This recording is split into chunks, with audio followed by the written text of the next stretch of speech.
Hi, I'm Emma, and welcome to the Dish POS dashboard.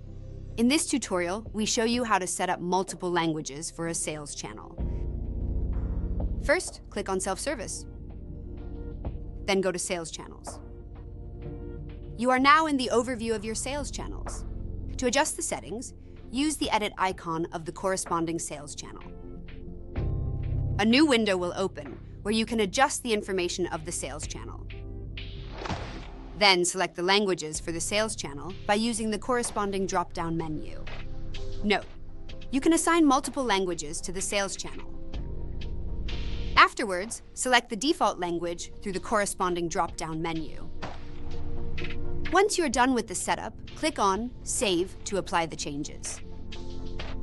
That's it. You completed the tutorial and now know how to set up multiple languages for facilities.